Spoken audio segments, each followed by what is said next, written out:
হযরতে ইব্রাহিম বিন আদহাম রাহমাতুল্লাহি আলাইহি। উনি খুব আল্লাহওয়ালা ছিলেন, দ্বীনহীন ছিলেন, একেবারে দুনিয়া বিরাগী ছিলেন। দুনিয়া বিরাগী না হলে আল্লাহর ওলি হওয়া সম্ভব না। বলে হুজুর কারণ কি? আপনাদের কাছকে বুঝাই। আমরা ফু দিলে পানি ওষুধ হয় না। আগের যুগের ওই যে আমাদের দেশের মুন্সি মোল্লা যারা ছিল, এলাকার মুন্সি সাহেব বলা হতো, এরা পানির মধ্যে ফু দিলে পানি ওষুধ হয়ে যাইতো। কি কথা কোন ঠিক কিনা? এর পিছনে কারণ কি আমি আপনাদেরকে বুঝাই। আল্লাহ নবী বলেন উম্মত কিয়ামতের ৭২টা আলামত, তার ভিতরে একটা আলামত আমার উম্মত কেউ সুদ থেকে মুক্ত থাকবে না।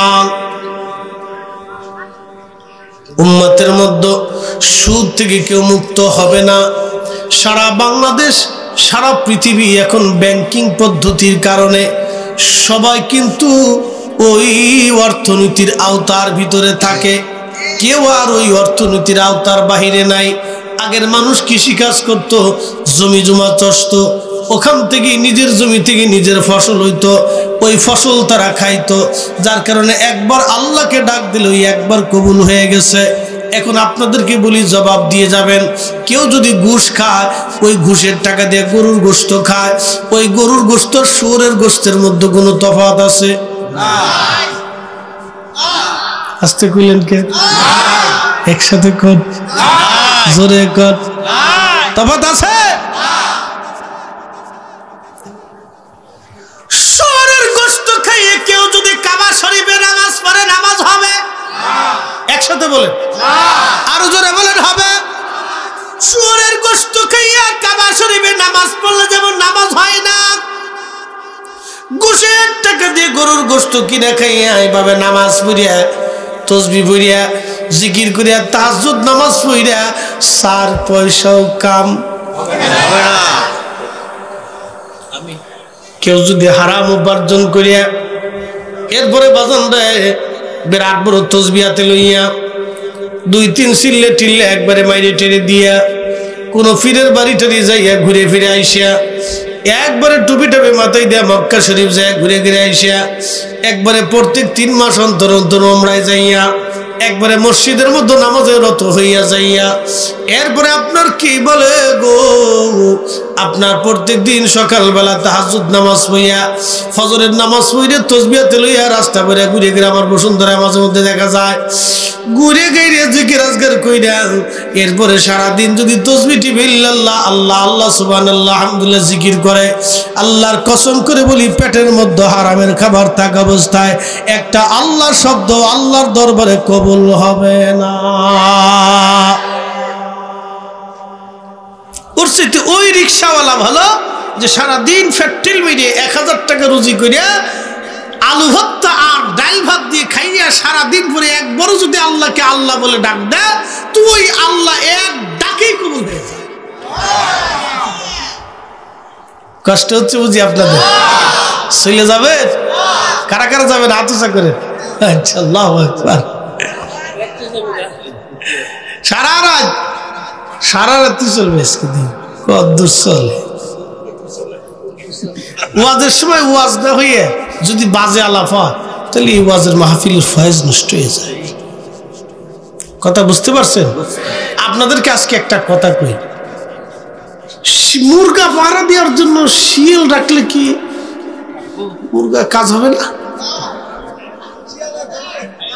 মুরগা পাহারা দেওয়ার জন্য যদি শিয়াল ফালেন তা কাজ হবে না? কি কথা কর না কে হবে? মুরগা পাহারা দেওয়ার জন্য কুত্তা ফালা লাগবে, যার কাজ যেখানে তার কাজ সেখানে।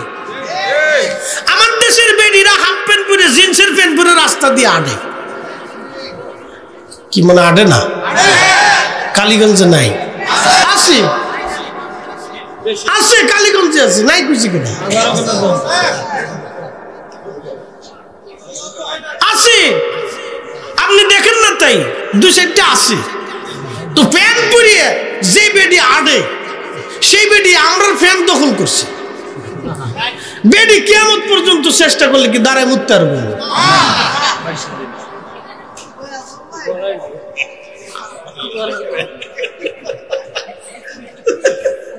ইজ্জত শেষ, ইজ্জত শেষ।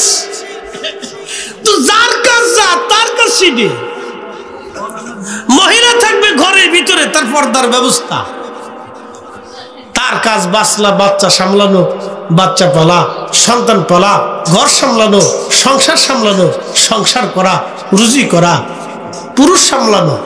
কথা কন ঠিক কিনা? ভিডিও যদি ফুল প্যান্ট পরে আইয়া মিছিল দিয়ে খারায় তা ওইব? আইয়া যদি সমান অধিকার, তো সমান অধিকার আপনার দিলাম, প্যান্ট পরলে যদি সমান অধিকার, তা আমরা দাঁড়াই মতি, আপনিও মতেন। কি কথা খারাপ কইছি? যদি চুক্তির বাইরে কই থাকবো, তো চুক্তির বাইরে কইছি। তো সমান অধিকার এই জায়গায় তো সমান অধিকার করতে হবে।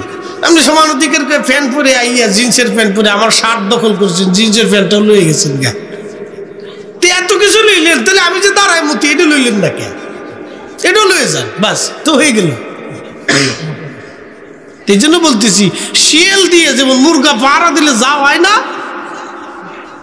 ওই জিন্সের প্যান্ট পরে দিয়ে বেডি মানুষ দিয়েও তাও আমার সমাজে আর ধর্মে কর্মে কোনো কাজের লাগে না। কথা কোন ঠিক কি না? তাহলে বেকাজের জিনিস, বেকাজ। প্রিয় মুসলমান,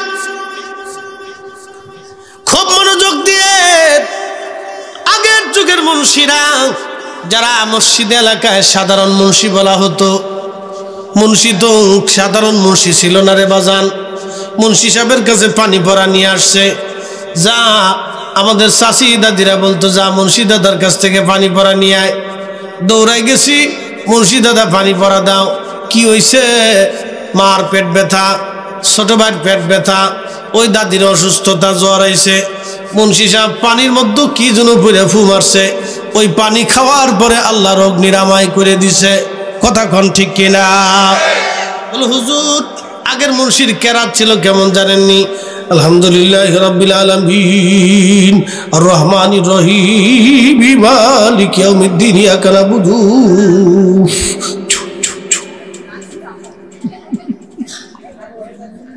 কেরাত ছিল অশুদ্ধ, কিন্তু পানি হয়ে গেল শুদ্ধ। কারণ কি?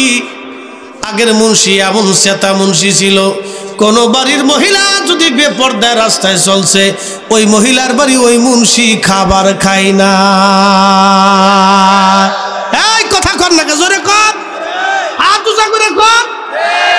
ও মুন্সি ওই বাড়ি খাবার খাইছে না, এই জন্য মুন্সির কেরাত ছিল অশুদ্ধ, জবান ছিল শুদ্ধ।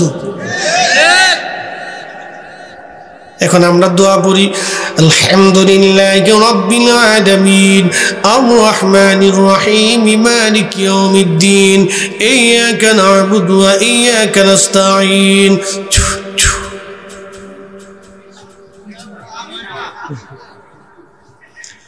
কারণ কি? কেরাতের শুদ্ধতা আছে, কিন্তু মুসলমানের জবান অশুদ্ধ হইছে। তেলের গাড়ি তেলে চলে,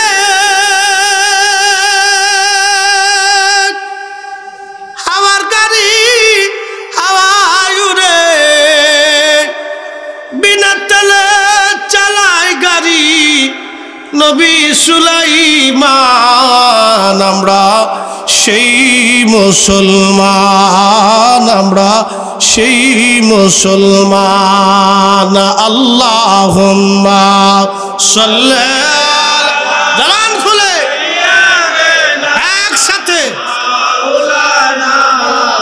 মুহাম্মদ ওয়া আলা আলি সাইয়্যিদিনা মাওলানা মুহাম্মদ। কালীগঞ্জের মুসলমান হযরত ইব্রাহিম বিন আদহাম রাহমাতুল্লাহি আলাইহি, ওনার সঙ্গী ওনার একজন খলিফা ছিল, ওনার সাথী, তার নাম ছিল ইব্রাহিম বিন আশাস। খুব মনোযোগ দিন, উনি বলতেছিলেন, আমরা হুজুরের সঙ্গে রওনা হলাম এক জিহাদের ময়দানে, কাফেরদের দিকে রওনা। তখন আমরা সমুদ্র পার হতে হবে, আরব সাগর।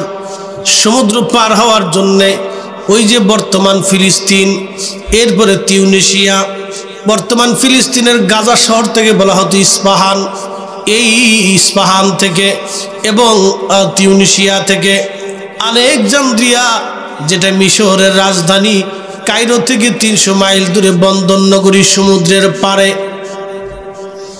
এই আলেকজান্দ্রিয়া থেকে প্রায় 7, 8, 9টা যুদ্ধ জাহাজ নিয়ে তারা রওনা দিলেন। কিন্তু তারা যে জাহাজে যাবেন, পয়সা করি নাই। ইব্রাহিম বিন আদম রহমাতুল্লাহ আলাইহির খলিফা বলতেছেন, আমরা 4-5 জন দিনহীন, কোনো পোশাক আদি নাই তেমন, আমরা গরিব সুরতে আল্লাহর পথের প্রতীক ছিলাম। আমরা নৌকার ভিতরে উঠলাম, কিন্তু নৌকার মাঝি যিনি ছিলেন, জাহাজের ক্যাপ্টেন, তিনি বললেন আমাদেরকে ভাড়া দিতে হবে, কারণ এই জাহাজের অনেক খরচ আছে, খরচাপাতি নিতে হবে। হযরত ইব্রাহিম বিন আদম রহমাতুল্লাহ আলাইহির সাথী বললেন, আমরা চললাম জাহাজে, কিন্তু পয়সা করি নাই। চিন্তা করলাম কিভাবে তার এই দেনা মিটাবো। কিন্তু তখন ইব্রাহিম বিন আদম রহমাতুল্লাহ আলাইহি কোথার থেকে যেন ঘুরে এসে তিনি টাকা জোগাড় করে ওই মাঝিকে দিয়ে দিলেন, ক্যাপ্টেনকে দিয়ে দেওয়ার পরে বহুদূর নদী সাগর অতিক্রম করার পরে বিরাট বড় একটা তুফান শুরু হয়ে গেল। এই তুফানে আমরা সবাই দোয়া কালাম পড়তেছিলাম, আর আমি দেখলাম ইব্রাহিম বিন আদম রহমাতুল্লাহ আলাইহি চাদর মোড়া দিয়ে ঘুমাইতেছে, তার কোনো চিন্তা নেই। ইব্রাহিম বিন আদম চাদর মোড়া দিয়ে ঘুমায়। একজন আল্লাহর বান্দা দৌড়ায় এসে ইব্রাহিম বিন আদমকে ঘুম থেকে জাগায় বললেন, ও আল্লাহর বান্দা, মানুষ জাহাজে তুফানে জাহাজের মধ্যে ডুবে মরার উপক্রম হইছে, আর তুমি এখনো ঘুমা, উঠে দোয়া কালাম পড়ো। তুফানে বললে মানুষ বিরাট বড় দোয়া কালাম পড়ে, দেখবেন বিরাট বড় তুফান যখন শুরু হয়ে যায়, যার ঘর নরমাল আছে ঘরের পাশে দাঁড়ায় দাঁড়ায় লা ইলাহা ইল্লাল্লাহ সুবহানাকা ইন্নী কুনতু মিনাজ জালিমিন, লা ইলাহা ইল্লাল্লাহ সুবহানাকা ইন্নী কুনতু মিনাজ জালিমিন। ঝড় শেষে যাওয়ার পরে খুঁটিটা শক্ত আছিল রে, কত বড় সিটার চিন্তা করে। কিছুক্ষণ আগে জিকির করতে করতে মোর শ্যাবলা উঠে বলেছে, এরপরে খুঁটিটা খুব শক্ত ছিল। বিরাট বড় ভূমিকম্প পুরা বাংলাদেশ লাড়া দিছে, ঢাকা শহরে কাঁপতেছে। ফজরের নামাজে যায় দেখি একবারে 3 তলা ছাদ পর্যন্ত পুড়ে পড়া। জিজ্ঞেস করলাম ব্যাপার কি, এত মুসল্লি কেন? হুজুর ধাক্কার চোটে ঘুমাইতারি নেই, সব মুসল্লি মসজিদ ভরে গেছে। ঢাকার শহরে ফজরের ওয়াক্তে মুসল্লি পাবেন না, কারণ এই সকালবেলা অনেকে বের হয় না, নিরাপত্তাজনিত প্রবলেম আছে। কিরিঞ্চি মিরিঞ্চি থাকে, কিরা কিন্তু ফুসটুস দিব, পয়সা লিয়ে যাবো, বিপদ না, এদের অনেকে বের হয় না। কিন্তু ওই দিন সব বেরিয়ে গেছে। সকালবেলা ফজরের রক্তে পুরা মসজিদ ভরা, জোরের রক্তে যায় 2 কাতার। আচ্ছা, মুসল্লি কি সব মরে গেছে? ফজরের রক্তে সব পাওয়া গেল, জোরের রক্তে কই? এক কাপড় দিয়ে ফজরের রক্তে মসজিদে চলে গেছে। বাঙালিরা এমন সিটিয়া আর এমন চালাক, এরা চিন্তা করে কিয়ামতের মাঠে কোনো ফাঁক ফুকর আছে কিনা, যদি পায় তো লিডো সিস্টেম চালাই দিব। বুঝতে পারছেন? এমন চালাকে চালাক এই বাঙালি বাহিনী। বাংলাদেশ সারা দুনিয়া যেখানে গেছে এখানে পাবলিকের চালাক বানায় লইছে।